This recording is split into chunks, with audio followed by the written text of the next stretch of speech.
The meeting has been started. I'm recording. Thank you. I will just take one moment to repeat that this is the November 2020 meeting of the Vermont Climate Council that was created by Act 153 of 2020, the Global Warming Solutions Act. And my name is Suzanne Young, and I'm the Secretary of the Agency of Administration and designated as chair by the language in the Act. So we just did a little bit of housekeeping to let folks know what was, that we are being recorded. You can use the chat function to reach out to Melissa or Angela if you as a council member are having any issues with the platform we're using or access to the meeting. There is an agenda and the materials have been posted online and emailed to council members. And again, if council members need to have that resent, if that's possible for Melissa to do, she can make sure you get another set of those in your email. And if anybody needs a document that we're looking at posted, Melissa will take care of posting and showing those documents on the screen as we move forward. And again, Melissa Mazza-Paquette is here to support us, as is Angela Rounds from the Agency of Transportation. We thank Secretary Flynn for loaning Angela to us until we pull together a more permanent staff. And thank you, Melissa, as always, for helping out the agency. So just going to catch up here on the agenda. So I think I've covered all of the housekeeping. So I think what I felt we should start with before we go around the room and introduce each other is just perhaps a pretty high level view to orient ourselves to the work ahead for the council. The responsibility that's been placed with this council is tremendous, and to achieve success, we're going to have to work collaboratively, diligently, and I think with I know we will, with respect for the differing viewpoints and opinions that we're going to face along the way. My goal as chair is to provide a transparent and open venue for the work of the council as we go through the substantive challenges ahead with a very deliberate and fact-based approach. There should be no doubt today that the governor shares the legislature's and what is now this council's goals to reduce greenhouse gas emissions and enhance the resiliency of Vermont as we adapt to the changing climate. And with that, I would like to turn over the agenda to Secretary Moore. She's the Secretary of the Agency of Natural Resources, and I think if she spent a few minutes going through some slides that she's taken some time to produce, just to put up those goals and objectives on the screen, and then I think we'll go into the introduction section of the agenda, so we can all, if you are so inclined, introduce yourself and maybe talk a little bit about why you're interested in the work of the council, why you chose to serve. So without further ado, I'd like to turn this over to Secretary Moore. Good morning. Thank you, Suzanne. And it's a pleasure to be here this morning. As Suzanne indicated, I'm going to take about 10 minutes and just provide a fairly high level walkthrough of the Global Warming Solutions Act, as well as our plans for the next few meetings, just to give a sense, recognizing that much of the content of today's meeting is trying to get our organizational house in order. I am sharing my screen now. If anyone can't see it, please let me know, but hopefully you're all able to see the slides.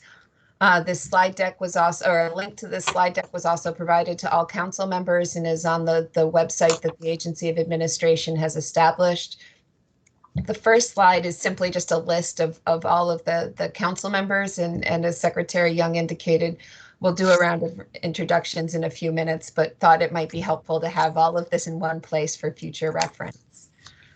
When it comes to the Global Warming Solutions Act, it laid out a series of specific initiatives, programs, and strategies that this group was asked to consider in developing a climate action plan. First and foremost, and certainly the one that's received the most attention, is looking at reducing greenhouse gas emissions. But there are also objectives included in the Global Warming Solutions Act related to encouraging smart growth, looking at opportunities for carbon sequestration in our forests and agricultural soils, reducing energy burdens, with a particular emphasis on rural and marginalized communities, and limiting the use of chemicals, substances, or other products that disproportionately contribute to climate change. And overall, emphasizing natural solutions that can be used both for purposes of adaptation as well as mitigating our greenhouse gas emissions. Beyond these very high-level initiatives, programs, and strategies, there's also a series of what I would refer to as sub-objectives identified in the Global Warming Solutions Act that think about cost effectiveness and making sure that the benefits associated with addressing climate change are spread across Vermont and not concentrated in particular areas or particular industries.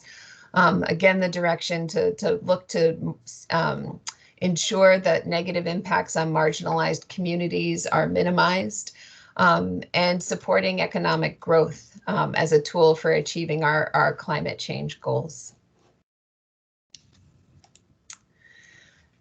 The schedule that's laid out in the Global Warming Solutions Act is, I would describe as aggressive. As you may be aware, the General Assembly had 60 days from the date of enactment to appoint the council. That was from September 23rd, and then the administration had 30 days from receiving those appointments to convene the first council meeting. So we're a little bit ahead of schedule. That said, we need to be in a position to adopt the climate action plan by December 1st of next year. So just a little over a year from right now, and also need to make an allowance for a substantial public comment period. Engaging the public in this process is clearly an important goal of the Global Warming Solutions Act, and so have allowed 2 months in the schedule laid out here to be available for public comment. Following the development of the climate action plan, it will be incumbent upon the Agency of Natural Resources to move quickly to start to develop rules, any rules that are necessary to support implementation of the plan, sharing those rules with the council by May of 22, and ideally adopting them by December 1st of 2022. So that means in the next 2 years, there is an inordinate amount of work to be done to first prepare and develop and adopt a plan, and then develop the supporting infrastructure necessary to implement it. In terms of the sequence of the work, and this will become a little bit clearer as I share the draft framework for the next couple of council meetings.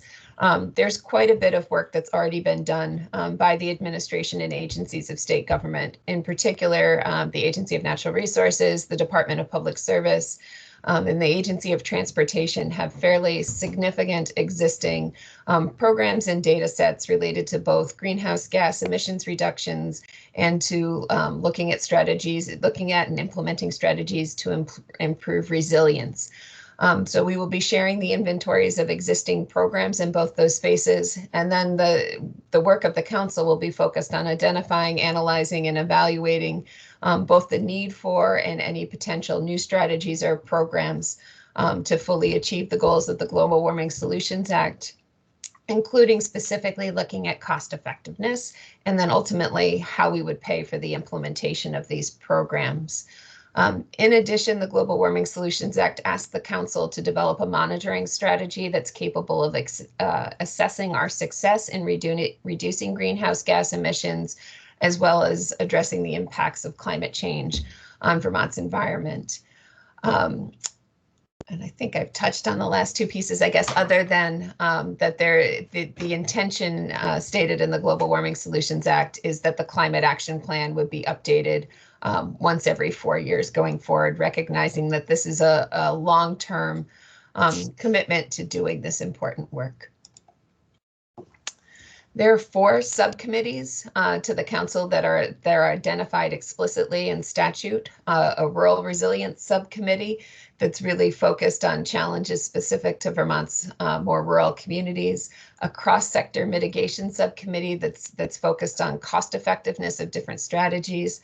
A just transition subcommittee focused on equity concerns and ensuring that all of the work done in the climate change and resilience space benefits all residents of the state fairly and equally. And an agriculture and ecosystem subcommittee that's focused on the opportunities within our natural and working lands. The Global Warming Solutions Act also allows that additional subcommittees may be formed to advise the council, but the 4 I've outlined here are required. In terms of where we see the next couple of meetings going, I would describe our second meeting as being one that will be focused on a technical foundation. We're hoping to lean on Dr. Dupuy-Giroux, the state climatologist, to share information. I know she's intimately involved in the development regarding the state of Vermont's climate. We will be asking the Executive Director for Racial Equity, Susanna Davis, to come and speak about the importance of equity in developing Vermont's Climate Action Plan. And then a series of truly technical presentations, including the work that's been done by my agency, ANR, relative to current greenhouse gas emissions, the inventory of programs that the state has already established, both for greenhouse gas emissions reductions and resilience efforts. And then a discussion of our natural and working lands and the role they'll play in all of this. The following meeting is anticipated then, with that as background, to focus on council organization, to take up with all of you subcommittee assignments, where contractor support may be needed to augment the capacity of the administration to support this work, and also develop a plan for future meetings and topics. And just leave you with this, which is one possible organizational structure for how we group ourselves up to do the work. Secretary Young is the climate chair, as shown at the top center. We are in the process at ANR of hiring a project manager to provide much needed capacity to help support both the work of the council as well as the technical staff that will be engaged in this work in the executive branch. That position description was actually posted on the state's HR website, I believe, on Wednesday. And perhaps once I'm done talking, I can get the link and post it into the chat for folks who are interested in taking a look. But this green bubble shown in the middle is really that organizational meeting. Understanding, wanting to gain a better understanding of your interest and ability to engage in the different subcommittees, as well as how we would like to engage the interested public in that work.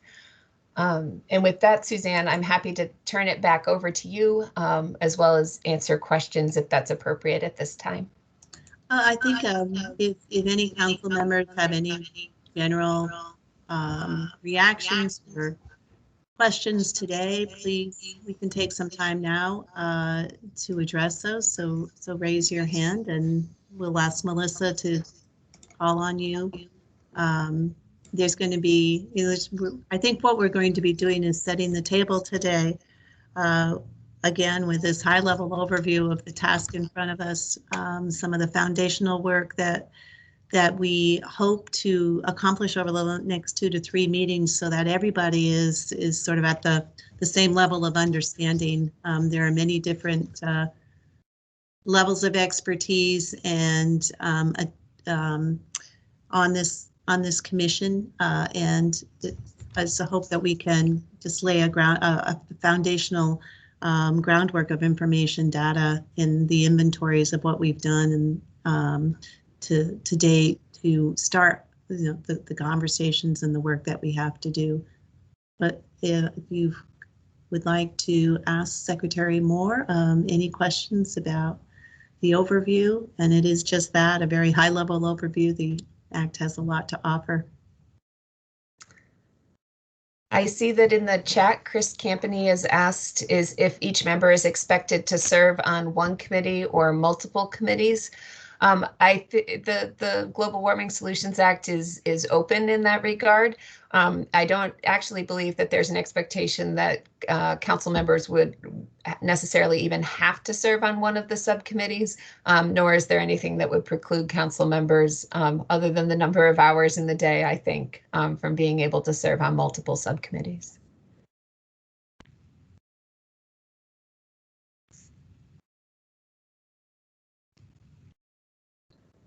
Anybody else? I do think over the next 2 to 3 meetings as outlined in the proposed approach is we're going to have to decide what our subcommittee structure will be and how we as a council, want to interact with the committees or be on the committees. So again, that's a big question, and I'm sure we'll have additional discussion in the next couple of meetings. Anything? Yes, I see that there's another question in the chat from Lauren Oates asking about the specific emissions reductions targets contained in the Global Warming Solutions Act. My hard copy of the act to make sure I cite them correctly.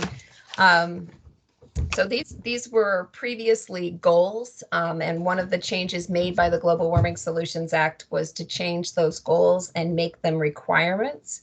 The requirements are as follows. Not less than 26% reduction of our greenhouse gas emissions from 2005 levels by January 1st of 2025.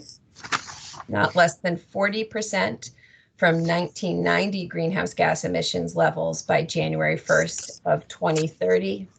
And then not less than 80% from 1990 greenhouse gas emissions levels by January 1st, 2050. So the baselines are a little bit different there, and that's an important thing to keep in mind. The 2030 and 2050 goals are consistent with the state's 2016 Comprehensive Energy Plan, and the 2025 goal is consistent with the objectives of the 2016 Paris Climate Agreement.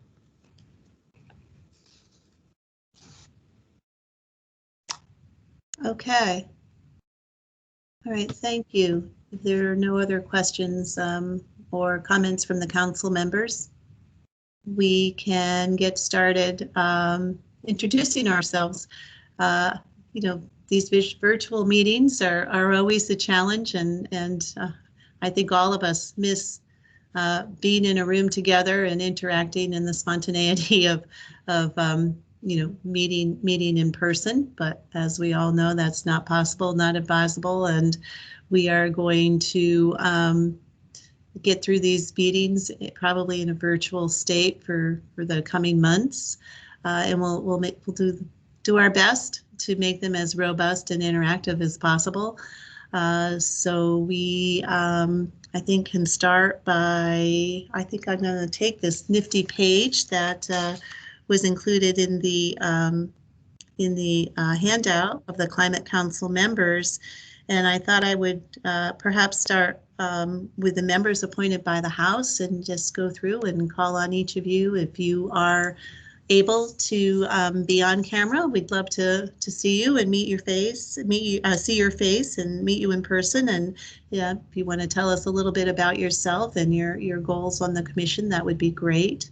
Not required, however. Everyone should have a document with the agenda that has the biographies submitted by each member of the council, so that material is handy, and we thought it would be helpful to have that out so that we could give every member a moment to speak that was meaningful and allowed us to proceed with the agenda as planned. So we have an hour for this, and who knows if we'll use it or who knows if we'll need more time, but we'll play that by ear.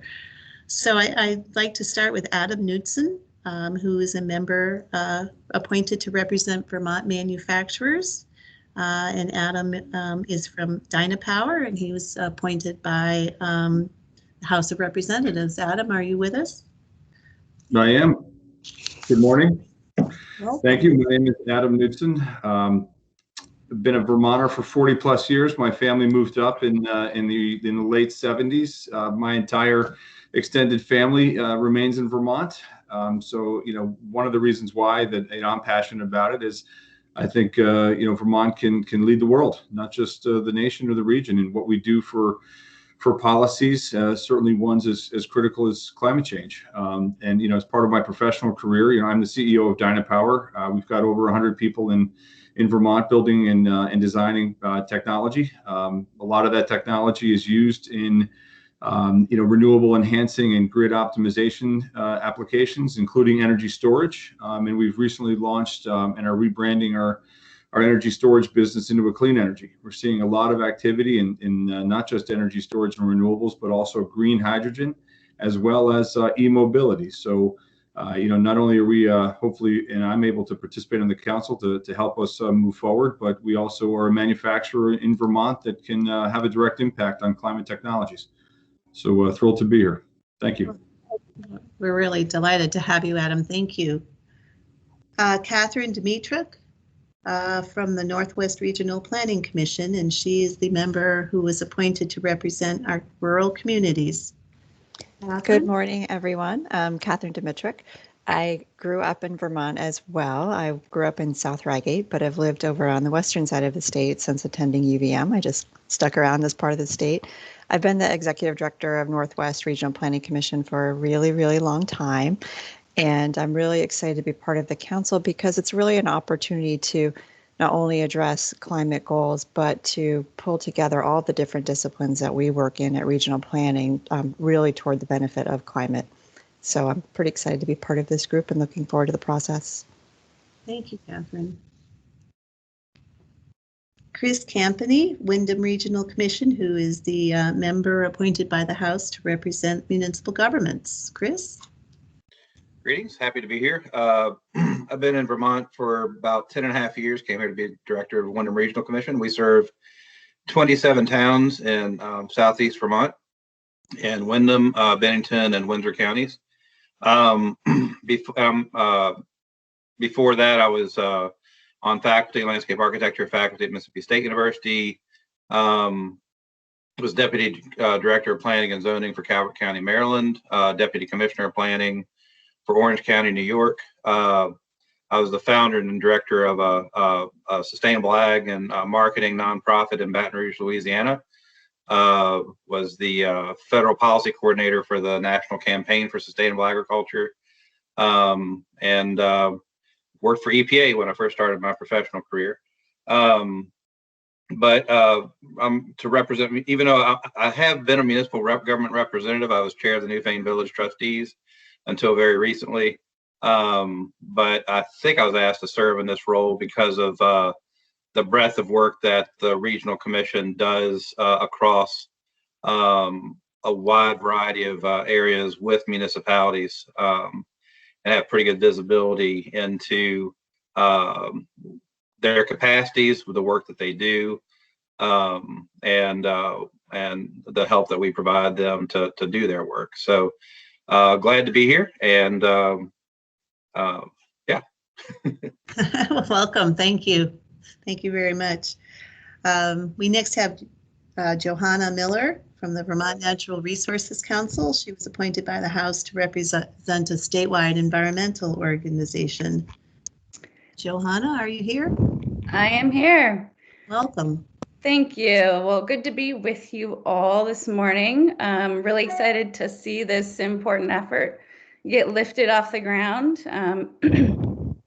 As Suzanne just noted, I'm here representing the environmental community, which is a big, humbling responsibility as it's not monolithic. It's the environmental community in Vermont is broad, diverse, and diversifying. So I'm hoping to bring what my organization has brought for almost 60 years in Vermont, which is a commitment to collaboration and convening in the spirit of solutions. Just a little bit more about me in terms of what I hope to bring to the table in the service of this significant effort, because it's going to require such partnership and commitment. I just tell you a little bit about VNRC, because while I run the Energy and Climate Program, we work statewide in partnership with Vermonters and Vermont communities. And key stakeholder groups on lots of different environmental and climate issues. So while I've personally been involved in climate work for a long time, including serving with Adam, I think is the only other one on Governor Scott's Climate Action Commission, VNRC's work and my work is very broad. In my role, we convene and help to coordinate the statewide network of town energy committees in Vermont. Many of you might be familiar with them. There are about 120 of these all volunteer grassroots groups. And we work in partnership with them and other organizations to help, really help communities lead in their service of the state achieving its climate and clean energy targets. Another big piece of my work is to help lead a 30-member climate coalition, which is comprised of business, public health, low income, youth, faith, environmental groups, and others. We also convene Transportation for Vermonters, which is a cross-sector advocacy coalition in working on sustainable transportation with 13 members and over a dozen non-member advisors. They really looked at sort of crafting transportation-related solutions that not only reduce pollution, but give people access to their daily needs, provide access to jobs, improve equity through access to opportunity, all kinds of things. We also convene, since 2006, we've convened the Forest Roundtable, which is a venue for exchanging information and ideas related to forest policy and keeping forests as forests. So it's a conversation with over about 250 people who participate and track the progress. It includes conservation groups as well as consulting foresters, planners, government officials, forest products industry, and many others.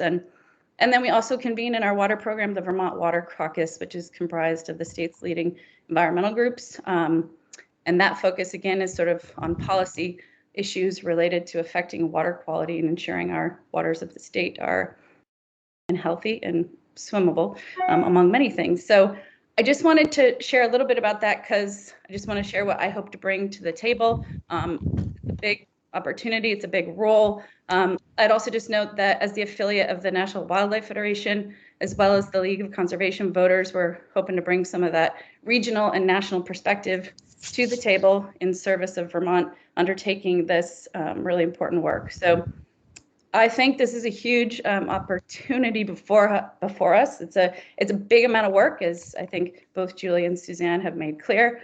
But I think it's probably one of the biggest economic development opportunities the state have ever seen. So if we, can turn this tremendous job creating opportunity, centering equity along the way, I think we have a lot of opportunities before us. So. And just for full transparency, I think it's a big economic development opportunity, in part because my husband has been working at Sun Common since its inception in 2012. So he's a native Springfield, Vermont boy. I'm a native Northern Michigan girl. I did go to UVM and I moved back to Vermont because of the really important environmental ethic that this state has. So looking forward to getting to work with you all in service of the opportunities and hoping that we can center the sort of opportunity in this big effort as we get to work to meet the 2025 target that we are required to do. So thanks so much. Well, thank you, Johanna. We really look forward to working with you. The next is Dr. Leslie Ann, and I am sure I'm not going to pronounce your name correctly, Dupinay-Giroux. You can correct me. She's a Vermont State climatologist, a professor of climate and climate change at UVM. It sounds like many of us have UVM as our alma mater, and I count myself as one. And she's been appointed by the House as a member with expertise in climate change science. So are you with us this morning? I am. Good morning, everyone. Thank you for that introduction, Suzanne. So yes, Leslie Ann Dupinay-Giroux at the University of Vermont. I'm in the geography department. I've been there for 24 years, and I'm a climatologist by training. And I think some of the pieces that I'm particularly interested in are bringing some of the work that I'm doing as part of the Vermont Climate Assessment, but also the National Climate Assessment. I was the lead author of the Northeast chapter, and so I hope to bring a lot of that sort of cutting edge pieces into the science that we are trying to move forward on. As a state climatologist for Vermont, I have a mandate for providing communication outreach and education to all Vermonters. And so really nice to see so many familiar faces around the screen here and hopefully in person at some point. And my last particular interest in all of this is to make sure we bring our students in, the next generation, mentoring our students, working with them and helping them to be part of this process as an education, as a professional development. So thank you for the invitation to serve on the council. Well, thank you for agreeing to do so. Michael Schmel from Junction Fuels is the member who's representing the fuel sector appointed by the House. Michael, are you with us? I am. Good morning, Secretary. Good morning, everyone. So I've been in Vermont for 50 years. Big reflection for me as I was thinking about speaking this morning. It's become my home state. Me when I was adopted to live here in the state. I've been lucky to be able to raise my family here. A greater part of my family remains here in Vermont. We have been a service-oriented family for many years, and I was honored to be able to ask to serve on the board. I've served on numerous local boards in the Woodstock, Plymouth, Barnard, and Pomfret communities, and I'm looking forward to hopefully lending some expertise and being a sound and reasonable voice for our industry. The Stone Road Energy is the company that I'm the Chief Operating Officer for. Junction Fuels is our operating company in Woodstock, Vermont. We are an oil and propane delivery company. We also operate in Manchester Center, Vermont, under Door Oil and Propane. Our mission is, as the industry has changed, is to try to help the small and medium-sized businesses that really don't have business succession plans to be able to operate and stay in their local communities. The oil and propane industry touches, I think, about 75% of the homes in Vermont, and we want to be able to do that by still staying a small and local business. So we also operate in New Hampshire, Maine, New York, and in a rural corner of North Carolina. So we really get to see a diverse mix of the community. I am really looking forward to just learning a lot about this process, hopefully being a sound and reasonable voice for our industry, lending some expertise where I can, and I appreciate the time. Thank you, Michael, and welcome. Liz Miller from Green Mountain Power, and she was appointed by the House as the member to represent the distribution utilities. Good morning, Liz. Nice to see you again. Good morning, Secretary. Thank you. I'm really glad to be here. And I'm really glad to serve with so many of you I've worked with in past years or more recently. I'm here to support the electric distribution utilities work in helping to reduce greenhouse gas emissions further in the state in a cost-effective, equitable way, and working with other energy service companies, particularly not only in our own portfolios, but in perhaps even more importantly, sectors such as transportation and heating that are large in our economy and also high contributors in this sector. So that's really what I am here for. I'm looking forward to serving with all of you, and I really appreciate all of the work you all are doing in this area and hope I can add my help in it. Thanks. Well, there's no doubt you will. Richard Cower, he is with the Regulatory Assistance Project, and he's the member with expertise and professional experience in the design and implementation of programs to reduce greenhouse gas emissions. You probably have the longest representation title, yeah. Statute, Richard. Good morning. Nice to see you. Yeah, thank you, Secretary. And it's great to be here with everybody. I guess the first thing I should say is that I'm sure that there are many people on this council who actually fit that title, since they have good ideas and expertise in addressing climate solutions. So I am humbled in a humbled way. I'm happy to take up the title. I am a principal at the Regulatory Assistance Project, which is a nonprofit which is based in Montpelier, but works all over the world on climate and energy solutions. I've been at RAP for 20 years, and we have assisted governments all around the world and all across the United States. Personally, I've worked in China, Brazil, Australia. For the past 10 years, I've been working mostly in the European Union and have advised a number of institutions and governments there, operating out of Montpelier, Vermont. And I live in Caucus, where I've been for well over 40 years. Before joining RAP, I was a member and chair of the Vermont Public Service Board, which is now the PUC, where we launched a number of initiatives for energy efficiency, renewables, affordable rates, and so forth. So I have a regulatory background in energy and climate issues. I'm inspired to work for the council for a bunch of reasons, but I'm just I'll keep it to two right here, which is, first of all, having worked on climate solutions in so many other places, I'm glad to have the chance again to work on solutions in my home state. And especially because I believe, and I imagine most of you believe, that many climate solutions are win-win solutions. They're good for climate, they're good for the environment, local air quality and water quality as well. They're good for families and businesses and good for the future of the state. So I think we can find those win-win solutions through the work of this council. And second, I believe in the power of a good example. Vermont has been a leader in the US and globally in a number of different venues. And I really do believe that we can come up with solutions here that will be an example for the rest of the country and for the world. So I look forward to working with you all to come up with those great solutions. Great. This is really exciting. The breadth of experience we've heard and expertise so far is really incredible. We could move now to the Senate appointments, and I'll start with Abby Corsi.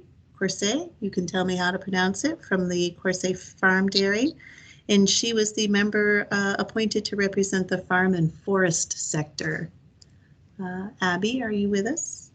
I am, finally. I apologize. I had some connectivity issues. Good morning. Welcome. Good morning. It's coarse, just boring old course. Hi, I'm really excited to be here. I applied because we steward about 500 acres of certified organic land in very southern Vermont. We've been a grazing dairy since we began in 1868. And farmers and foresters are really seeing, we're on the front lines of climate change. We're seeing this, we've been seeing this happen for a number of years now and are making adjustments and trying to work within the frameworks that we can for a long time. And I feel that sometimes policy is made in isolation of the people who need to carry it out. And I felt really strongly that the person representing farms and forests needed to be somebody who is actually putting these policies into place on a daily basis, which is what we do here.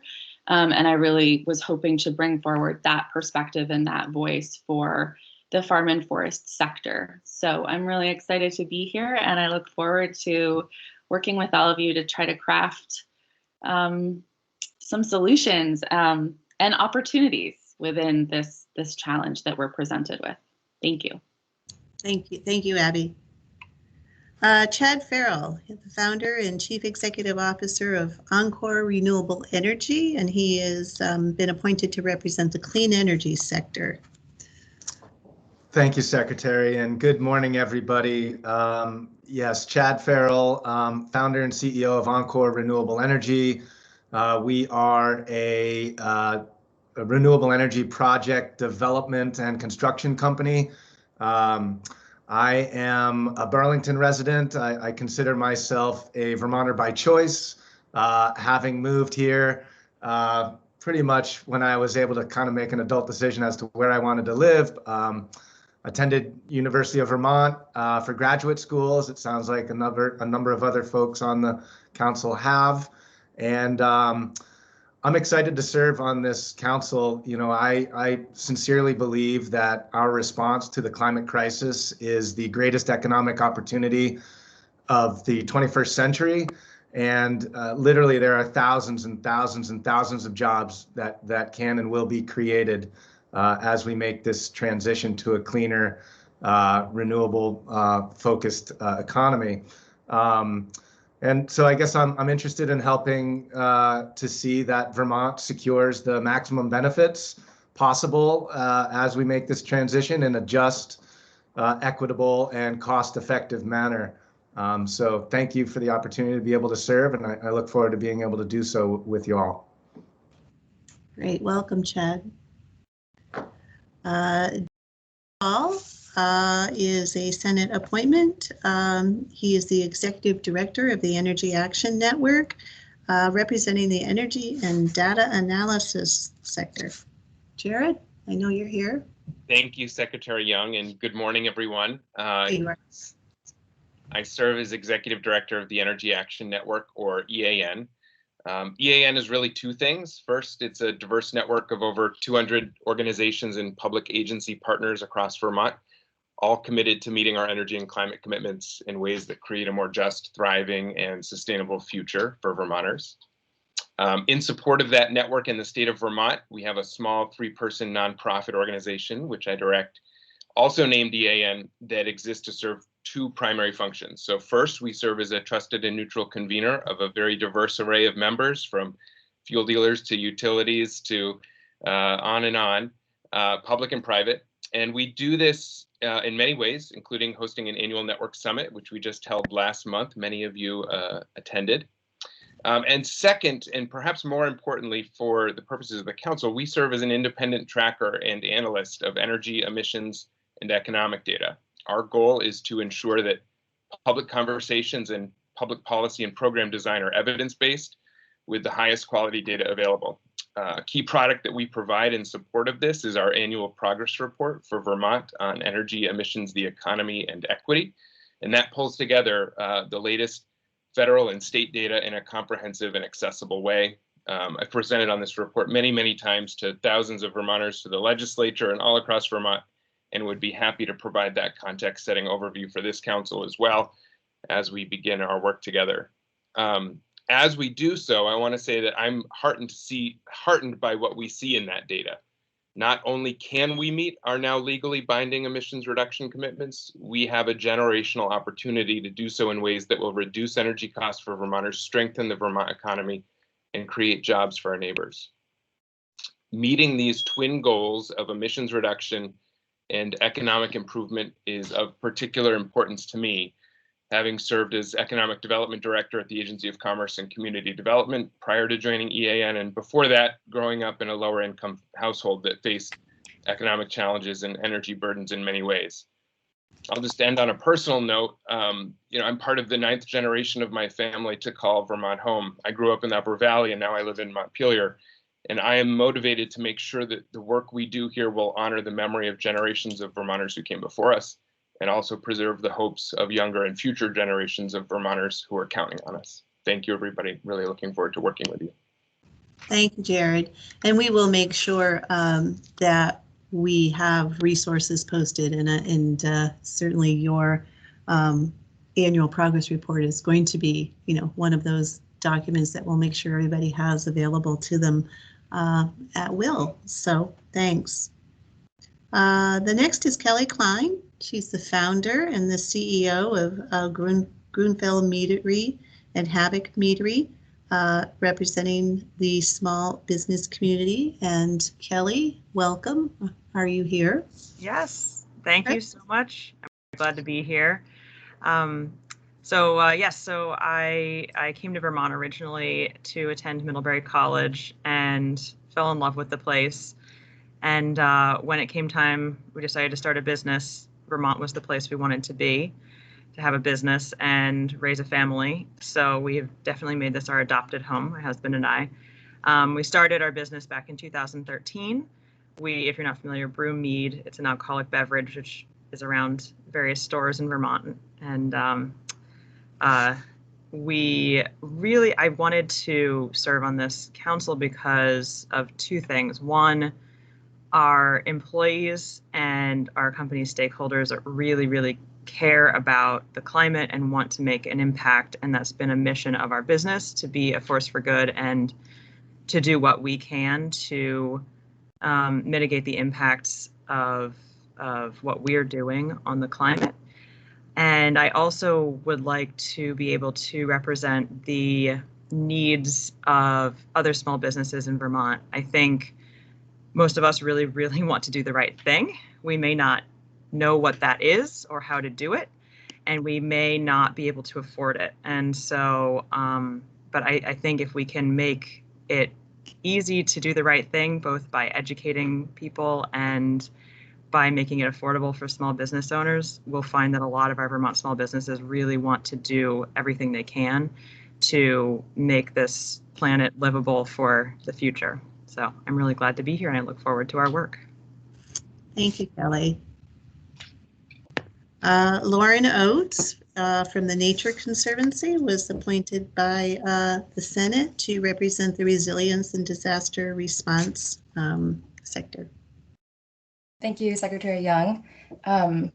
It's really nice to hear all of your voices and see many of your faces, and to hear your personal stories as well.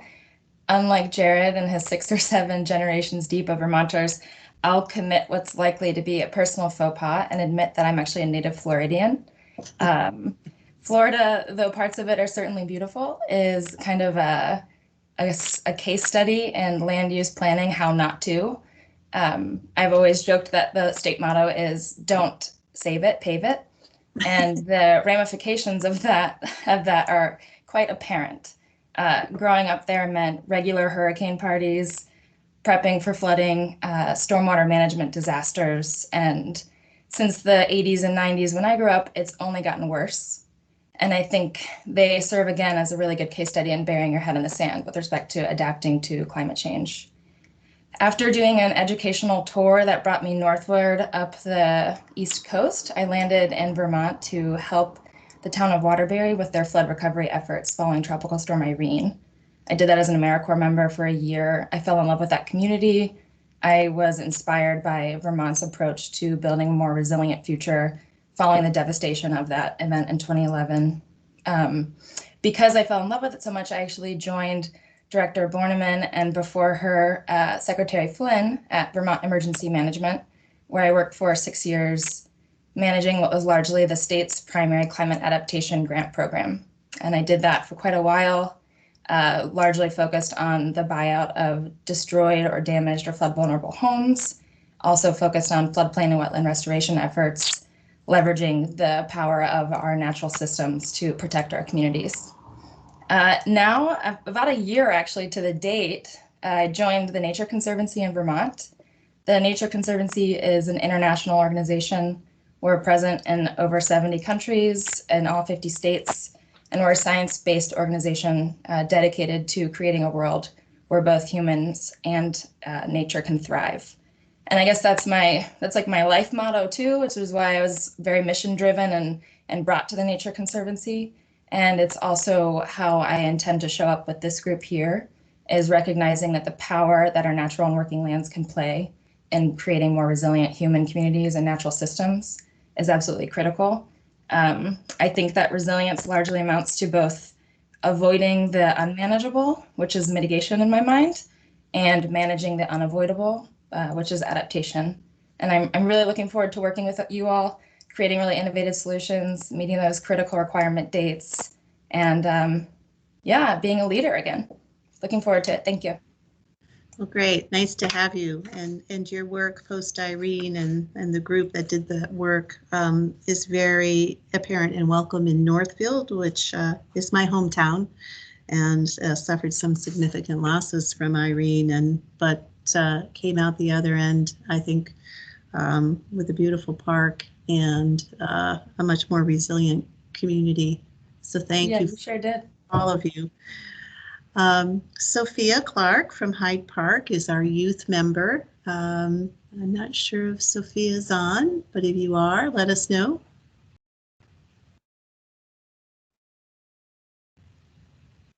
I believe she was Can you hear having me? some, oh, there she, yes, we can. Thank you, Sophia. Okay. Okay. Hi.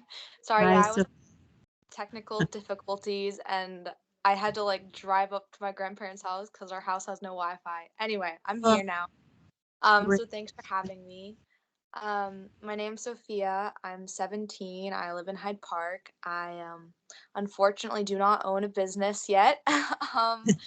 But I'm here to represent the youth and my generation and just kind of bring it all back to our humanness and the connection that we need in all generations, you know, in moving forward. And like what Lauren said, connecting the human spirit to nature. So I stand for that, and I'm just really happy to be here and to be part of this.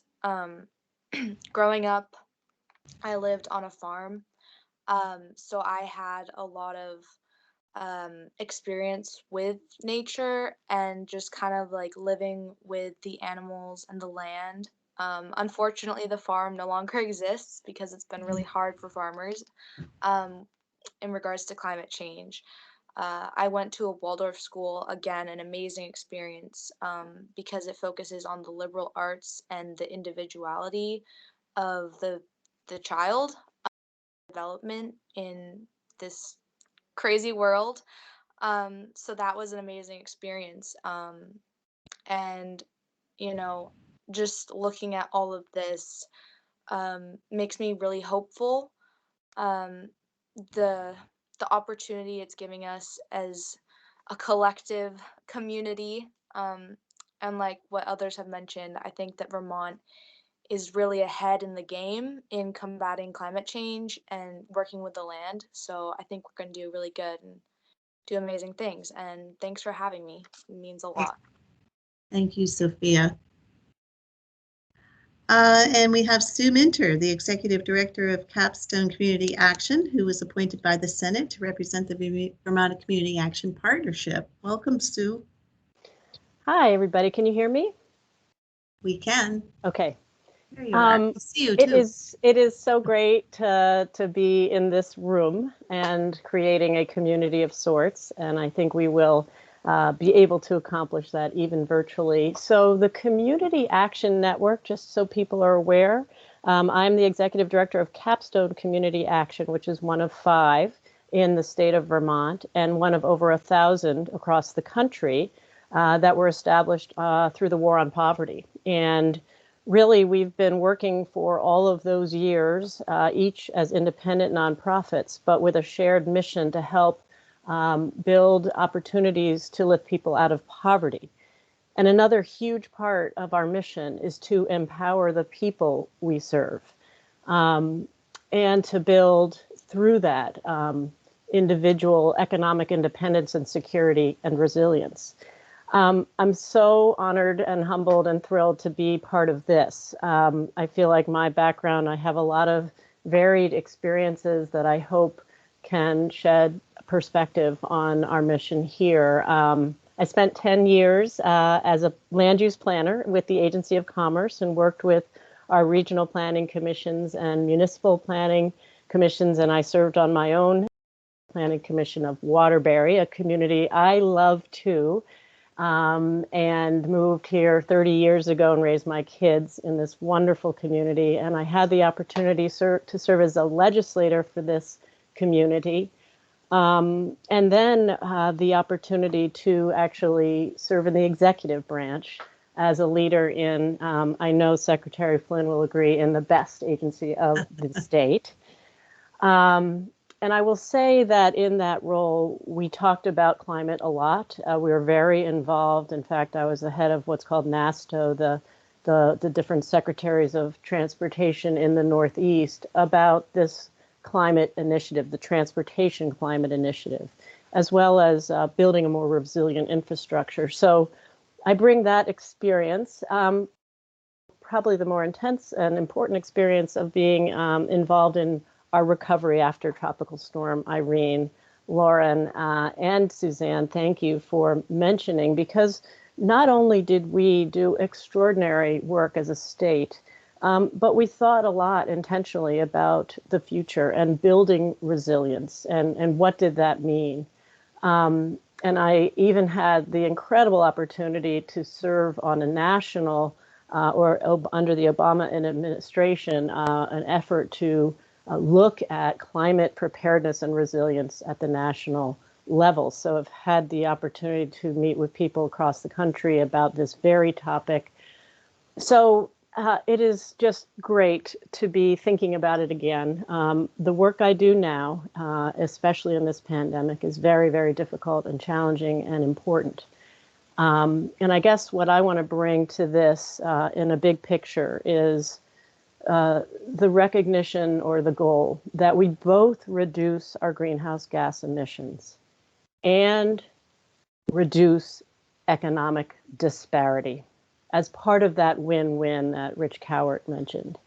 And that we think about resilience not just as building infrastructure resilience and ecosystem resilience and community resilience, but the long-term resilience of our people who really need to be both engaged in this process and considered. So that's what I'm so excited to be here talking about. Thanks. Well, thank you, Sue. It's good to see you again and look forward to working with you again. So those are our Senate and House appointees, and we'll go, I think, to the cabinet members who've been named in the statute. And for the most part, those who were named in the statute have every intention of serving on the commission actively, the council. We have a couple of designees, which made some sense. And I think what I'll do is just, you've met Julie, but she hasn't had a chance to tell you why her agency is the best agency in all the land, and tell us a little bit about herself. So Julie. Good morning. Thank you. And I will start by offering that I also believe ANR is the best agency of state government. As reflected in the overview I gave, certainly there's a really substantial nexus, in particular between the work of our Air Quality and Climate Division and the work related to greenhouse gas emissions reductions. That said, the work contained in the Global Warming Solutions Act touches a lot of different places within the agency, well beyond the Air Quality and Climate Division, including our Rivers Management Program, which has that strong nexus with the Tropical Storm Irene and resilience initiatives that Lauren and Sue both mentioned, our Department of Forest Parks and Recreation, but also our Department of Fish and Wildlife, where collectively between the two departments, we manage and steward about 350,000 acres of public lands in the state of Vermont. That represents about 6% of Vermont's total land area and is obviously a really important asset in thinking about resilience and carbon sequestration. And so bringing all of those different in addition to the places within our work where we're seeing impacts of climate change, from wildlife populations to our changing forest makeup.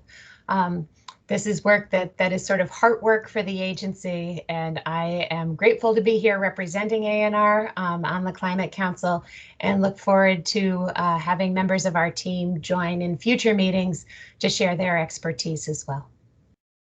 So Julie, do you have any members of your team you'd like to introduce? I think I saw Commissioner Walk. I believe there are several. I was going to see if I could quickly pull up the list. But from the agency, I'm just going to go alphabetically.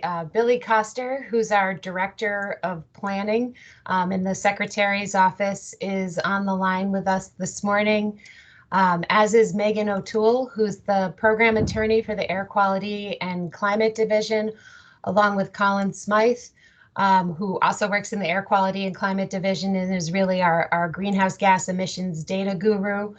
And will be, I believe, offering a presentation at the next meeting. And then, as you'd indicated, Commissioner Walk from the Department of Environmental Conservation is on the line as well. Great. Good morning, everyone. Secretary Tebbetts, Anson Tebbetts is the Secretary of the Agency of Agriculture, Food and Markets. Good morning, everyone. Nice to be here, coming to you from the farm in Cabot, Vermont. We've got a little bit of snow out there already, but it seems like we're going to have a nice mild weekend to finish up some of our chores. It's great to be here. I'm the Secretary of Agriculture, Food and Markets, and it's nice to see we have some people working the land on the council outside of myself, with Sophia and Abby and Kelly, with all sort of food and ag backgrounds on the council as well. So I think that will give us a wonderful perspective of what's happening in the real world out there when it comes to agriculture and the land. We've got some great things that are happening already with in this area. Farmers have experienced, just in the last few years, they've experienced really wet summers and growing seasons, but this year they encountered a drought. So it seems like we have an incredible array of difficulty out there, not knowing how to plan, what to do, and so forth. So I think agriculture will play a critical role in our work, and also in the forestry sector as well. So we're looking forward to learning and listening and presenting. Some great work's already being happening, but we can do a lot more, and we look forward to that. Thank you. Thank you, Secretary Tebbetts. Secretary Lindsay Curley from the Agency of Commerce and Community Development is with us today. Good morning, everyone. It's so nice to be here with you all. It's very impressive resumes that you all have in this area, and I am on this committee by virtue of my position as the Secretary of the Agency of Commerce and Community Development. I came in with the Scott administration in 2017 as the Commissioner of Labor, and 2 years later, the governor asked me to transition to the Agency of Commerce. And I had only been in this position about 6 months when COVID took over our world. So some of you may know me from my my role in the response, the COVID response for the state. At any rate, prior to being in the Scott administration, I spent a couple decades working with my husband. We owned 2 small businesses. One was a fuel hauling company, and the other was a gas station and convenience store. And my education and training is in accounting. So I'm a CPA and started my career with the international firm of KPMG. So I'm really, again, very excited to work with all of you. I'm going to give a special shout out to Sophia. Sophia, I think what you're doing is amazing, spending your time working on this really important mission. I have a 17-year-old and you are quite articulate. So thank you for being part of the team. And again, I look forward to getting to know all of you. Thank you, Secretary. Sean Brown is our Commissioner of the Department of Children and Families from the Agency of Human Services. He is the designee for Secretary Mike Smith. You may ask why the Department of Children and Families would bring some particular expertise in this regard to the council. And I think one of the primary focuses that he will help us with his programs that the department administers in the weatherization world. Commissioner Brown, are you with us this morning? I am. Good morning. I look forward to working with everyone on the council. I appreciate the opportunity. As Secretary Young indicated, I am the Commissioner for the Department for Children and Families. I started in this role at the end of June this past summer. Before that, I was the Deputy Commissioner at the Economic Services Division with the department for 6 years prior. Without a doubt, the Agency of Human Services is the best agency in state government. We make up just about half of state government in terms of staffing and budget, and we touch so many lives in Vermont, particularly low income and vulnerable Vermonters, many of them living in rural areas of the state. And at the Department for Children and Families, we really work with them, and our nexus to this work is that in a areas. One is we administer the low income home energy assistance program. We know through that program that we serve tens of thousands of Vermonters who struggle to meet their energy burdens during the winter season. Many of those households rely on fossil fuels, particularly heating oil. So we have a lot of experience and data working with low-income Vermonters that really struggle with energy burdens in that program. Also, many of them live in very old housing stock in Vermont. We know that. One of the other programs we administer is the Weatherization program to try to make homes for low-income Vermonters as energy efficient as possible. We do that work. Many of our work in the LIHEAP program and Weatherization is done through partnerships, particularly with the community action agencies, and Sue's Capstone and then the other sister community action agencies are incredible partners in that work. And then also we run a repair and replacement program for heating equipment. Again, making sure low-income Vermonters have access to the latest technology is incredibly important as well. And so I look forward to sharing our knowledge and learning from others on this council and coming up with strategies to make sure low-income Vermonters are able to avail themselves of the work of this council and the strategies we're going to develop and implement. Thank you. Thank you, Commissioner. Secretary Joe Flynn from the Vermont Agency of Transportation. Good morning, everybody, and thank you, Secretary Young. Obviously, with transportation such a significant piece of greenhouse gas emissions and what the map forward looks like for the state of Vermont, it is a privilege to join you all on this very important topic. A little something about me: I've lived in Vermont my whole life, which next week will be 65 years. It's hard to believe. I've worked with many of you through the years. I've spent 30 years in the private sector before starting in state government 11 years ago.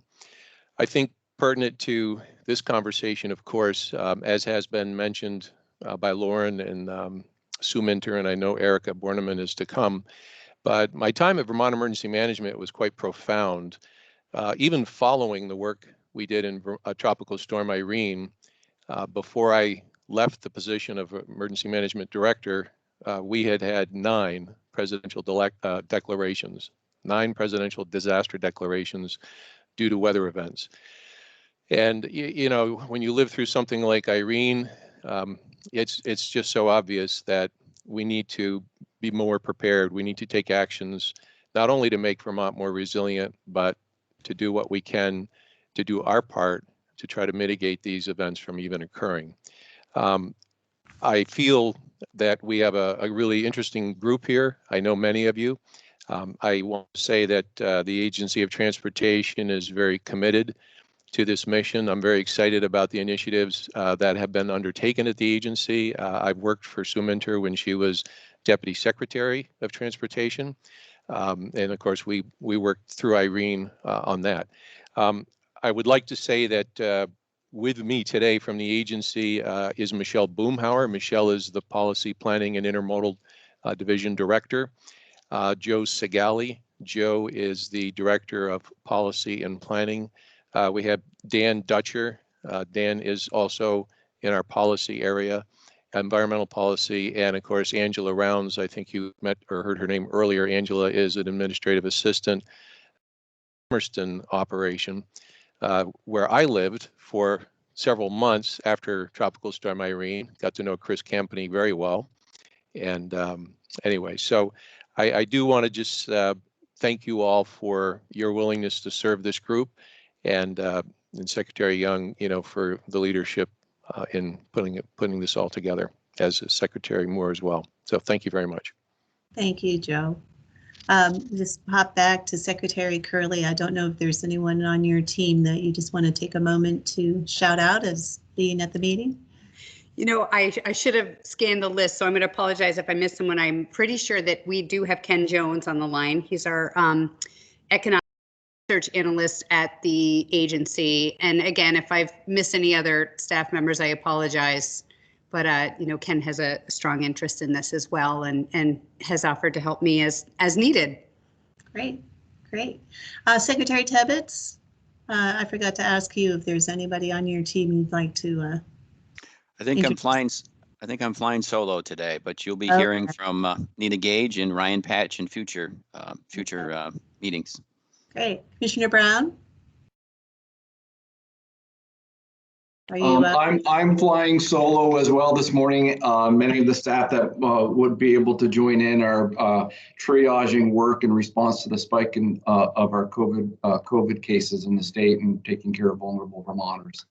Well, we appreciate you taking on this on top of all of the work that everybody's doing responding to the pandemic. Erica Borneman is with us. She is the designee for the Commissioner of Public Safety, Mike Sherling. Erica is our Director of Vermont Emergency Management. And I think she's worked in this sphere with some of you, from what I've heard, in addition to Secretary Flynn. So, Erica, are you still with us? I am. Good morning, everybody. I know I keep hearing my name this morning. So thank you for everybody for being here this morning. The work and commitment that you have to this this mission is really inspiring. I am the Director of Vermont Emergency Management, and our role as it relates to climate change is really in the planning and project development and integration of funding resources to support climate adaptation. And as Lauren Oates already outlined from her time as my state hazard mitigation officer, until which time she left me, she spearheaded a lot of that work. Stephanie Smith is our state hazard mitigation officer, and she has taken on that role. You'll probably be hearing from her at some point during our meetings, especially on the Rural Resilience Subcommittee meetings. You'll probably also be hearing from our Recovery and Mitigation Chief, Ben Rose, who has been involved in climate adaptation for quite a long time. A little bit about me. I am also a lifelong Vermonter, although I'm an Army brat, so I wasn't actually born in Vermont, unfortunately. And I also have to give a shout out to Sophia Clark, because we are fellow Hyde Parkers, so we may be able to just join up and talk climate change at some point. I would be remiss if I didn't highlight one of the bigger programs that VEM will be administering moving forward, which is the next evolution of the pre-disaster mitigation program. It's called the Building Resilient Infrastructure and Communities Program, that was created in the 2018 Disaster Recovery and Resilience Act. This program is really exciting because it's a federal program. It is a federal hazard mitigation program that takes 6% of the previous year's eligible disaster costs and puts them into a mitigation program, competitive mitigation program, to fund large-scale projects. This year, we have $500 million available on a nationwide basis because of the coronavirus disaster that occurred this year. It looks like next year there's an estimate of upwards of $3.7 billion that will be available. That's enormous. And I think it's really exciting that the Climate Council is getting started, because I think we can leverage some of the ideas from the council to be able to develop some really good, relevant and impactful projects to mitigate climate change impacts throughout the state. Emergency management's role is the coordinator of the statewide response to disasters of all kinds. And of course, we have a number of our own natural hazard disasters.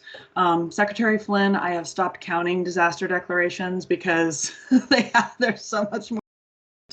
And of course, we are, so you don't have to remind us about the impacts of climate change. And I think we would really be interested in working ourselves out of a job if we can mitigate the impacts of climate change appropriately. With that, I'll end my intro, and I'm just wanted to say I really look forward to working with all of you. I'm going to put a disclaimer out there that we are also very entrenched in fighting the impacts of coronavirus. We manage the State Emergency Operations Center, and it has been activated since March 11th. And we're activated just about every day to support the statewide coordination of the response to COVID-19. Thanks, everybody. Thank you, Erica. I did want to give you a shout out and let folks know that you are managing from the State Emergency Operations Center some of the state's response to the pandemic. Erica, I don't know how many briefings we're at since March. Last week, the governor's briefings, I think, numbered 150. It is just an incredible lift, an incredible amount of work and organization. And for those of you who don't know much about the State Emergency Operations Center, I think you'll learn more, but Erica is just doing an incredible job. So we'll cut her a break if there are times that she can't stay focused with us. And you've got a great staff, I'm sure, who can help, that you can lean on. So last but not least, we have the Commissioner of Public Service, June Tierney, with us. June. Good morning, all. Morning. Many of you know my background, and I'm sure you understand that, like my fellow cabinet members, I'm serving on the commission as a function of law. But I thought I would give you 2 facts about me that are personal so that you can know me a little better. One is that I was chased out of my home by Tropical Storm Irene. So the effects of climate change are very real to me, as Sue Minter knows and Erica Borneman knows. So I like to think that even if I weren't required to be on this commission, I would be on it anyway as a matter of volition, because so much of what I learned personally in Tropical Storm Irene, I think, has application for the future that we're all facing.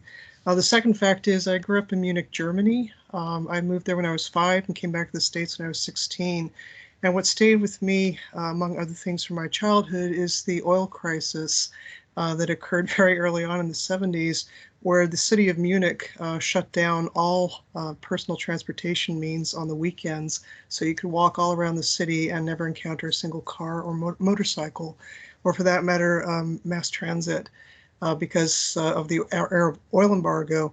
The reason I bring that up is because I follow the literature on climate change, and I have taken a deep interest in the fact that during the first 6 months of 2020, international scientists have studied and agreed that there was an 8.8% reduction in greenhouse gas emissions as compared to the comparable period in 2019. That's an unprecedented drop in carbon emissions. It greatly exceeds anything that occurred during World War II and other events that were critical in our history in the 20th century. I don't know what all the causes were for those drops, but I can say this. I think that the fact that folks had to severely alter their customary patterns of behavior had a lot to do with it. And I like to think that it links back to their ability to do many things via telecommunications as opposed to driving places. Unlike Secretary Moore and Secretary Young, I know for a fact that my agency is the best agency in state government. And I know that so many of you have dealings with my agency. We are the mighty mouse that roars, and the proof of that is that I have 3 people on the line with me today who are all very familiar to you and who will be working with me on this council. Ed McNamara, our planning director, TJ Poor, our energy efficiency director and energy services innovation, and Deputy Commissioner Riley Allen, of course. Missing from the team today, but nonetheless very relevant, is Clay Purvis, our telecommunications director. And he's missing today because he is very much bound up in our emergency response to COVID. But I emphasize Clay and his discipline because I think this council is going to need to look into the role of connectivity. Sophia, you've teed up perfectly for me an example of what many people in Vermont face. I very much think that we need to get out of silos in our thinking, and I think this commission is going to be a great way for us to do that. We need to be thinking about resources that we don't customarily connect to greenhouse gas emission reductions in order to achieve those goals. So that's it from me, Secretary Young. Back to you. Thank you, Commissioner. Thank all of you for those wonderful introductions. It's just really really amazing, the breadth of experience and interest, and that's represented in this group.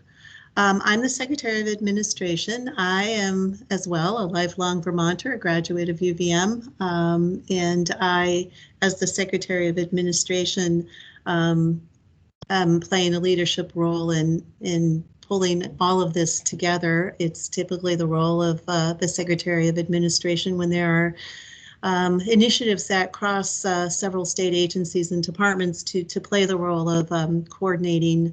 But I don't need much help with that because it's just a fantastic cabinet that has proven time and again, especially with COVID, that we can step up and work together.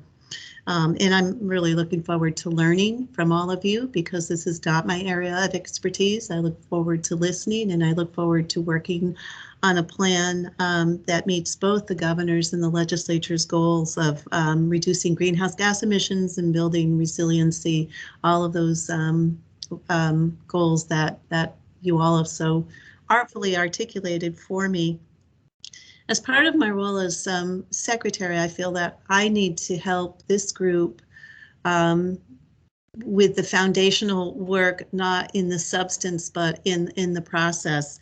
Many of you have been in state government before, are currently in state government, but some of you have probably had no experience with what it, some of the guidance and the legal guardrails that are put up for us when we're working in a open government that sets a premium, as it should, on transparency for all of Vermonters. And so I teed this agenda up mindfully with that in mind, because I think everybody just needs to have a basic understanding of 3 areas of transparency, laws and policy that are going to not inform our work, but form the basis of how we work. So that's why I've invited today the 2 individuals from the Attorney General's office to talk to us about open meeting laws, because we are a public body that has to meet and open in an open setting with certain rules, and the public records law, which is going to apply to documents, materials, and communications that are generated as a result of the work of the commission and relating to the work of the commission. And then Larry Nobbins, who is here from the Vermont Ethics Commission, to talk about the executive code of, the state code of ethics that is going to play a role in achieving the transparency we have to achieve to be successful in this work. And so I will just personally take a moment to share interest of transparency, some information with you that I think everybody that may not be surprised by, but should know about, but should not worry that is going to derail in any way the substance of the work of the council. But we have to, I think, acknowledge at the outset that concerns were raised during this legislative process that resulted in the Global Warming Solution Act, and it is certainly no secret that the governor did veto the bill eventually, because we were not finally able to work out some of our differences with the legislature in terms of the structure of the commission, not the substance of the work of the commission, but really the constitutional framework, the framework of the council, and how it is our view, and it continues to be our view, that it is not a constitutional framework. And the fear is that if we continue to work with this particular framework to achieve the goals that we all clearly agree we need to achieve, we need to continue to work with the legislature to help us solve some of the issues that I believe, and the administration believes, could make your good work vulnerable to a challenge at the end of the day. And I don't think any one of us want to put a lot of work into a commission and coming up with a climate action plan that's right for Vermont, only to see it challenged because of some constitutional infirmities that we truly believe we can work with the legislature simultaneous with the work of the commission to resolve. So I want folks to know that we will be working hopefully with the legislature to resolve any remaining concerns about the structure of the commission, but not the substantive work that the legislature has tasked us with, and to try to get through this process with a minimal amount of risk to the end product. And if we cannot work out our differences and our concerns with the legislature, we may have no choice except to ask for clarity from the judicial branch. So that is out there, that will be ongoing. I'm sure we will have deeper conversations about that in the future, but I in no way should make any of us feel like having those conversations is a reflection on the importance of the work or a suggestion that we don't want the substantive work to continue. And I'm really excited to be a part of that work, and thank all of you we had 100% attendance today. That's great, and a lot of enthusiasm, and I hope we can continue and lean on each other and learn from each other and do this work. So we're at the point in our agenda where we can start some of that foundational process work, and we are blessed to have Larry Nobbins, the director of the Vermont Ethics Commission, which is a relatively new commission in state government, and I'm sure he can tell us a little bit about its history and its role. And Larry, are you with us? I'm with you. Thank you, Secretary Young. It's good morning, everybody. I'm going to see if I can get my computer. I have some slides to share with you, and if I can figure out how to do this, we'll be in good shape. And I don't, yep, I got it. So thank you. I want to start with a fact pattern, and we'll just go right into this. You're sitting at your desk. Your assistant brings in a packet with a note, a package with a note, and it's from a company that may in the future benefit from your agency's soon to be adopted policies. The note says, "Good luck in your new position. We look forward to working with you," and it's signed. And you open up the box, and inside, excuse me, is a box of Vermont-made chocolate truffles. So what does this have to do with government ethics? On any day, we in state government make decisions. Some are easy, others not so easy. Many implicate government ethics. Sometimes we have to choose between two right choices. Sometimes we face a situation where we must choose, do something, or do nothing. And think about that. Even doing nothing sometimes is a decision that can have ethical implications. My name is Larry Nobbins. As you can see from the slide, Ms. Klein summarized my presentation today. Like her, I also came to Vermont to attend Middlebury College and fell in love with Vermont, and I'm glad I'm here still. I've been the executive director of the State Ethics Commission for the last 2 years. Before that, almost 30 years in state government, 16 as a public defender in Addison and Rutland counties, and then 14 years with the Secretary of State's Office of Professional Regulation, representing and working with professional licensing boards, drafting administrative rules and related legislation. Since 2004, I've been an adjunct faculty member of Vermont Law School, teaching evidence and trial practice, and for several years I taught the bar review course on administrative procedure. The goals of my talk this morning: in the state of Vermont, we as public servants are constantly making decisions. And this morning I will outline some general principles of government ethics and offer you an approach to making your decisions consistent with ethics requirements and expectations. I'll also share some resources available to you. Now, some of you may be thinking, oh no, another set of rules, more ways to trip up and get in trouble. As everyone who's looked at the paper in the last days knows, these are difficult times and there is much distrust of government.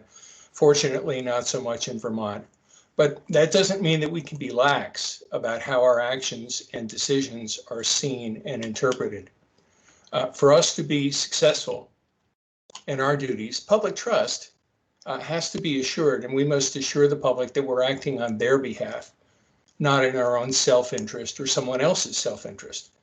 And I hope to show you that ethics rules or the ethics code, rather than being a sword against unwary public servants, can be a shield that protects us. At the same time, it assures the public that we are indeed acting on their behalf. So looking at the slide, if ethics is doing the right thing, how hard can that be? Ethical decision making is not always easy. If it was, computers would replace us all. When we're tempted to think it's easy, I think of this quote from what's attributed to Mark Twain. It ain't what you know that gets you in trouble. It's what you know for sure that just ain't so. So what happens when you have a situation where something comes up and you think about it and you're not sure what to do? Ask questions. That's the critical things. So there are sources available for us as state public servants. And ultimately, the sources come from the Constitution of the state of Vermont. In the Global Warming Solutions Act, the legislature created your group. And you can get ethics guidance from many sources. I assume from the governor's office, from the Executive Code of Ethics that Governor Scott issued back in 2017, from the Ethics Commission's State Code of Ethics, General Principles of Governmental Ethics, and from some others. If you ever look to our website, the Ethics Commission website, we have a listing and a compilation of many of the ethics sources that may be available and helpful to you in the state of Vermont. Excuse me, my phone is ringing. Okay. The sources that apply most probably directly to you at this time are the governor's executive order from 2017. It outlines the expectations of people who work in state government, executive officers, and people on commissions and similar organizations. There is the current ethics code adopted by the Ethics Commission back in 2018 and revised somewhat last year. And the ethics code is in the process, or the Ethics Commission is in the process of trying to get an ethics code adopted into law. Right now, the governor's executive order, the current ethics code adopted by the Ethics Commission don't have the force of law. And that raises some issues in terms of compliance and also in terms of giving advice to people. So the Ethics Commission submitted to the legislature just last week a proposed code of ethics that could be adopted into statute. And we'll follow that and use that as the outline for today's discussion. I will say that as we go through this, they are consistent. What's in this proposed ethics code is consistent with what's in the governor's executive order, and the current code is just in different format. So the first thing we talk about in the first ethics code, and let me move my slide back here. Okay, the first issues and the biggest issues is conflict of interest. Imagine you are on the hiring committee of your agency and your son, who recently graduated from college, applies for a job. You want him out of the back room of your house and you want him gainfully employed. Fortunately, he's a smart guy and a good candidate. Is there a problem for you sitting on the hiring committee? I think the answer is pretty straightforward. That's an easy one. But let's look into it for a minute and say, well, what is that? What is it that makes that a conflict of interest? So what we see in this scenario first is that as a state official, as a state employee, as a public servant, we have a duty to the state of Vermont, and that is to find the best person. And that interest collides with your personal interest in seeing your son get a job, and perhaps your financial interest as well. Your son may indeed be the best candidate, but are you the best judge? Should you be making this decision? How does that look to the public? So what do you do when there's a conflict of interest like that? I'll boil it down. In this case, it's easy. The first thing you do is disclose. Ask for guidance, and if necessary, you recuse from the matter. You don't participate in the discussion, the interview, the hiring discussions, or the hiring decision. Johanna Miller knew this already. Disclosure is so important to everything we do in state government. And whenever there's a question about what we're doing, if we're disclosing what our motivation is, if we're disclosing the information that leads to it, it assures the public that we're doing things, hopefully, for the right reasons. So how do you best assure the public that you're acting in the public interest? In this situation, is the hiring, you don't participate in it, you leave the room. You're not even around for any of the discussions where your colleagues might be influenced by your very presence. When you leave, make sure you're clear and saying that you're recusing yourself because of a personal conflict of interest. It's not necessary to say, I'm recusing myself because my exceptionally qualified son doesn't need me or our agency to make the right choice. Simply state, I'm recusing because of a personal conflict of interest. What do you do if you're not sure about a possible conflict?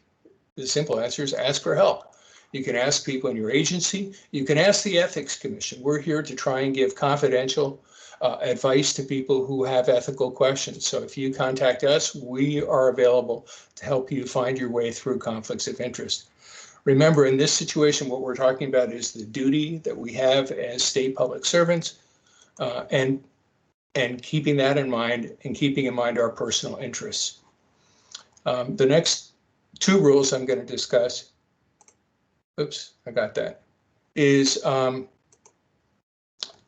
delegation. If you have a conflict of interest, simple thing is you can't ask somebody else to hire your son because you can't. So again, it's the duty to the state takes precedence over personal interest. But what about the appearance of conflicts of interest? The ethics code, the governor's executive order discuss this. I mentioned earlier distrust of government. Excuse me, I lost my place. Okay, and so what breeds distrust? One of the main things that breeds distrust is when we're perceived as doing things behind people's backs or in private. Later on, two people, Michelle Anderson and Charity Clark from the AG's office, will discuss open meetings and public record laws and how those assist in letting the public know what we're doing. But in terms of conflicts of interest, the best way to avoid a conflict of interest or the appearance of a conflict or another ethics violation is transparency. The mere act of disclosing something, even if it's benign, whether it amounts to a real conflict of interest or not, reassures other people of your scruples. Again, the ethics code can be your shield, or the governor's executive order can be your shield. It says we have to disclose, we have to be transparent, and when we're transparent, it disarms people who may doubt or trust what we're doing. So what is at stake in avoiding the appearance of conflict of interest? Again, it's making clarity that we are meeting our duty to the state of Vermont and our responsibilities to the state of Vermont, as opposed to acting for personal or other interests, perceived or real. Excuse me. Preferential treatment is one of the things that comes up frequently. It's in the governor's executive order. It is in our ethics code. Imagine a state inspector overlooks a violation of a safety law by a, let's say, prominent citizen or a high government official. Or she gives a warning where perhaps anyone else might receive a ticket or a fine. That obviously is not permitted. What's at stake here? Again, it's your duty to your position within the state of Vermont.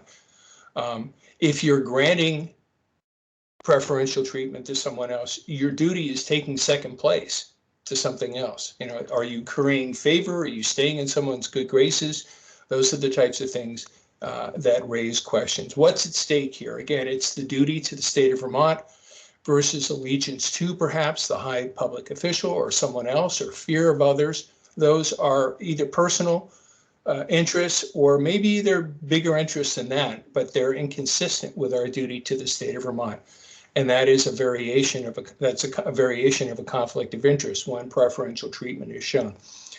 When preferential treatment is shown, what is the message to the prominent citizen? The message is, you're above the law. As Richard Cowart said earlier, we lead by example.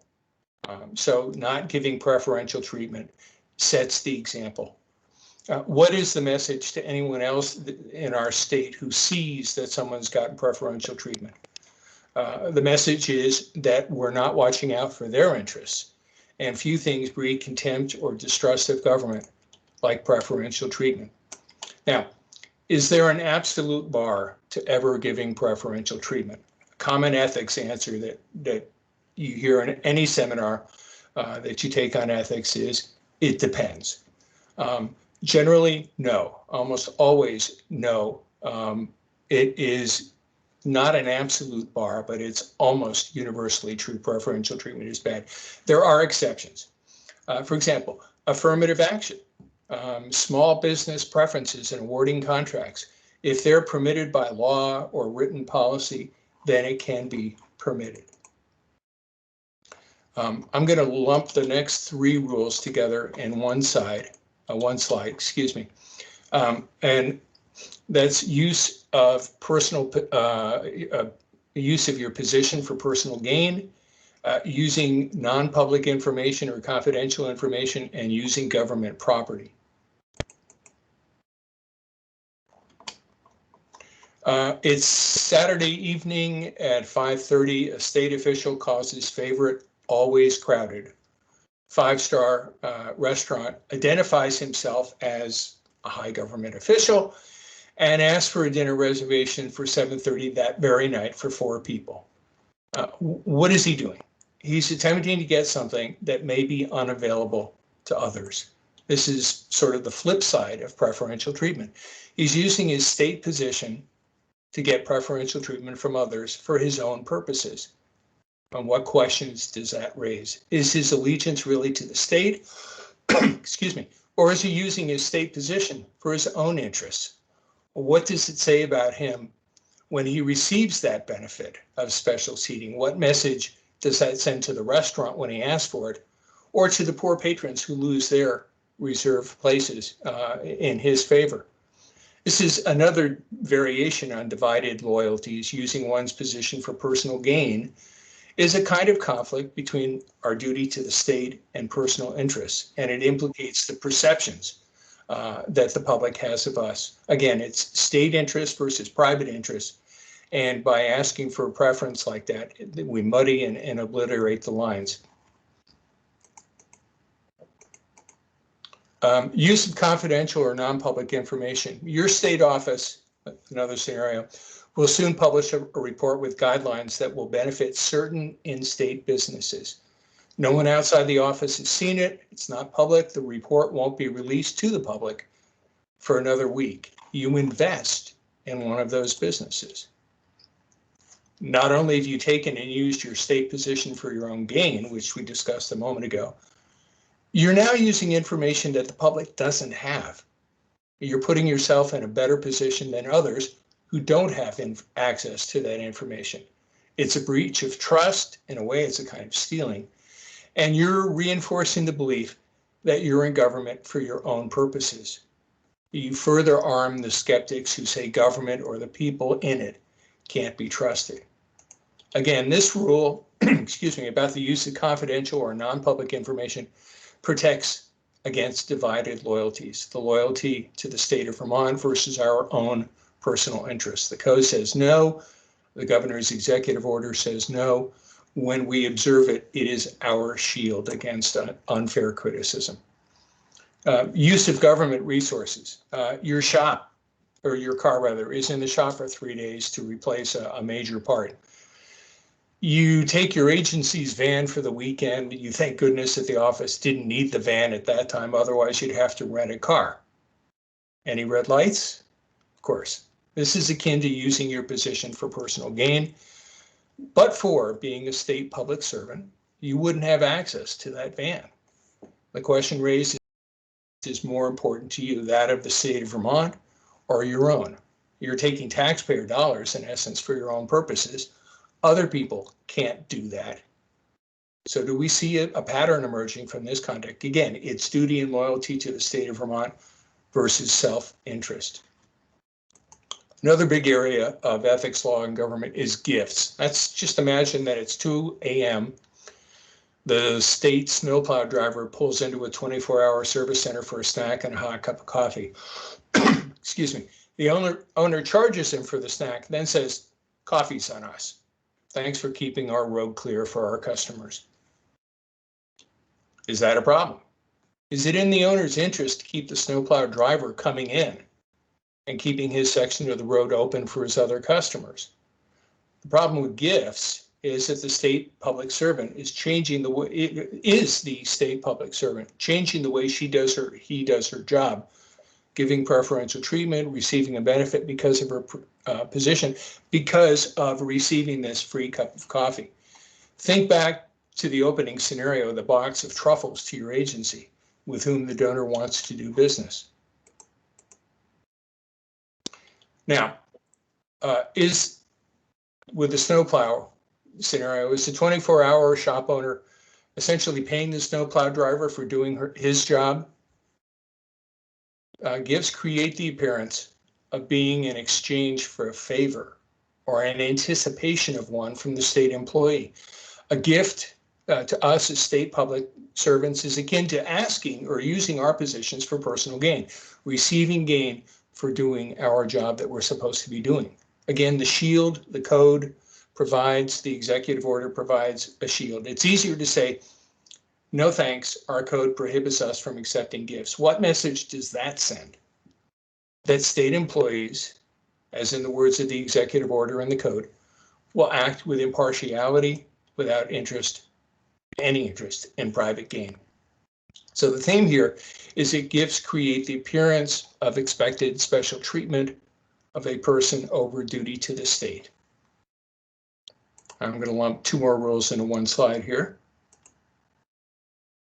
And this has to do with statements of the state of Vermont, outside employment. Now, statements obligating the state of Vermont. This should be obvious. Unless you're authorized to speak for your agency or for the state, don't make any statements that might be interpreted as creating an obligation for the state of Vermont. Okay, outside employment. Back to making statements. The simple answer, the simple thing to remember is what you don't say won't hurt you or the state. Outside employment. This is an interesting thing that applies more to full-time state employees. Many state employees have second jobs. Many of them are employed by entities outside state government. And so long as that employment is not inconsistent, incompatible, or in conflict with those official duties, it's certainly permissible. This is in the current Department of Human Resources policies. Post-government employment is not something that's in the current code. It is in two statutes and it is in the executive order.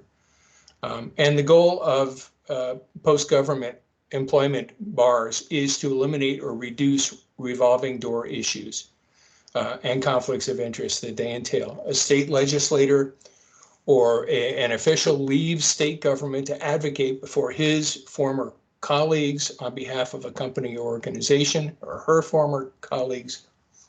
What is the problem with that?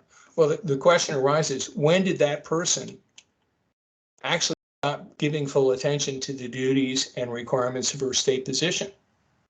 Can the public trust that that person's state work was not influenced by their future employer?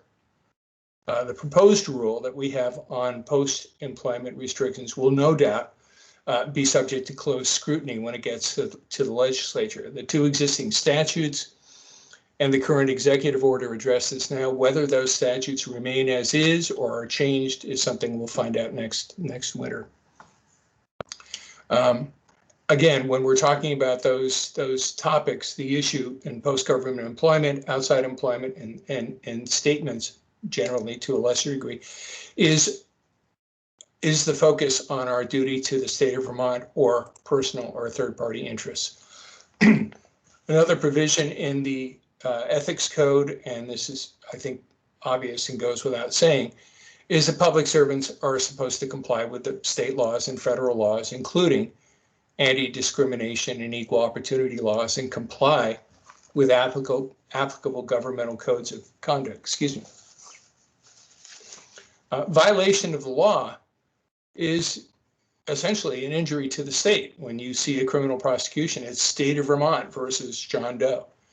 State interest is expressed by its laws, and just how committed to the state is a person who violates those state laws. Public confidence in the state and its laws and policies requires that the people who make them and execute them or adjudicate them follow those laws as we expect everyone else to. Other ethics rules or policies. Public servants, we're supposed to comply with all other, I'm sorry? Okay, with other applicable agency rules or policies, and nothing in them should prohibit branches of state government or from having more stringent ethics provisions. I know the Public Utility Commission has its own very strict rules, and under the ethics code, it's anticipated that many people in state government will be answerable to more than one set of rules.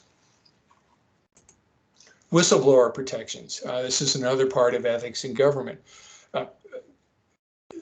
The proposed ethics code highlights and uses language consistent with the general whistleblower statute that public servants should be free to disclose waste, fraud, abuse of authority, violations of law, or violations of that code of ethics or other codes of ethics without fear of any reprisal, intimidation, or retaliation. Again, the duty to the state of Vermont should include being able to call attention to ethics violations. Fear of reprisal can result in no reporting and continuing violations. So this provision lessens, it doesn't eliminate the conflict between duty to the state of Vermont and personal interest, fear of reprisal. So back to Potter Stewart. How do we find the right thing to do? What do you consider?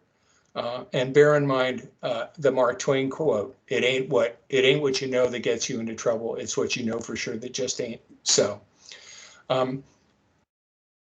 The Ethics Commission can provide assistance if you need. We're free to and available for you. Feel free to contact us. There are not always clear answers to everything, but we may be able to assist you as you weigh your options and their implications.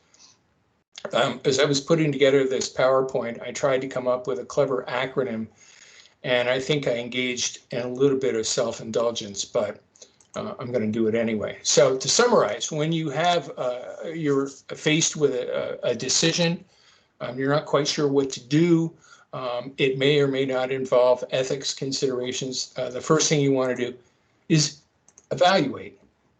Ask, does this situation require a decision that you need to think over before you act? Beware. Remember, it may be clear, but it may not be right. Does your decision look like you're acting in the state interest or in some kind of self-interest? Imagine someone who values you and cares about you. What would they think about the decision you're about to make? What if someone is watching? If the answer is yes, would that change the decision? And if it would, what does that tell you about what you're being chosen or what you're choosing to do?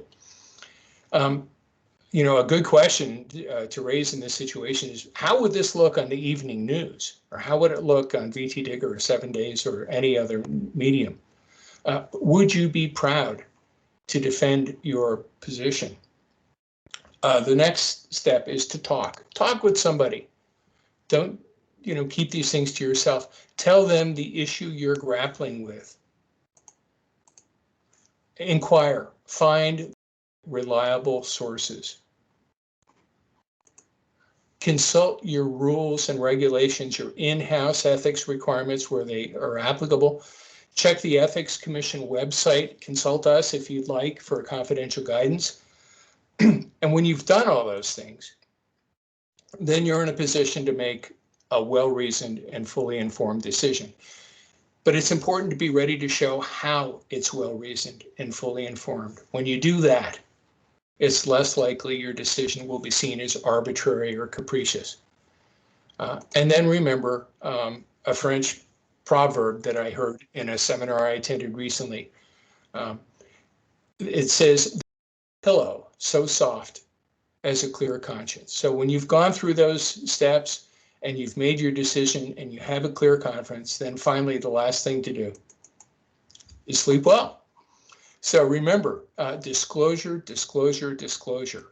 And that helps with transparency and public faith in what we're doing. Please contact us if you wish. It's our pleasure to help you do the right thing. And thank you very much for your attention.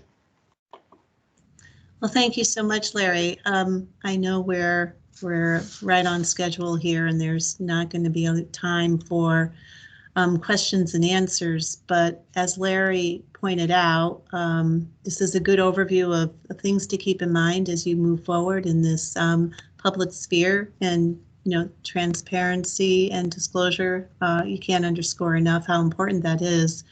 Larry, your website is in the PowerPoint, as I see, and it is also in the agenda as a live link. And Larry's phone number is on the slide as well, and we'll make sure that we post your slide deck on the website with the rest of the agenda materials, Larry.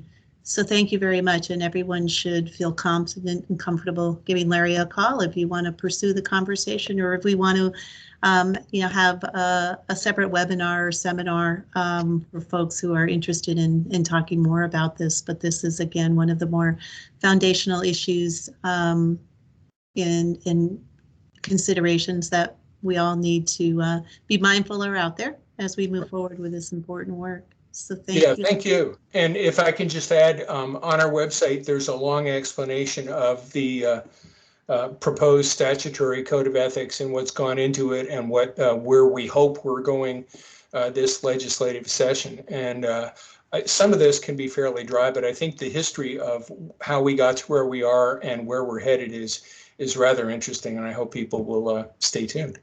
Thank you. Thank you. Good luck with that. So we have scheduled in here a short break for about 15 minutes. We're at 10:06. Why don't we take that break and fill up our coffee mugs and walk around our living rooms or kitchens or wherever you might be. We will reconvene the meeting, let's say at, well, in 15 minutes, which is at 10. Let's just say 10:20, that's 13 minutes easier. Melissa will stop the recording during the break.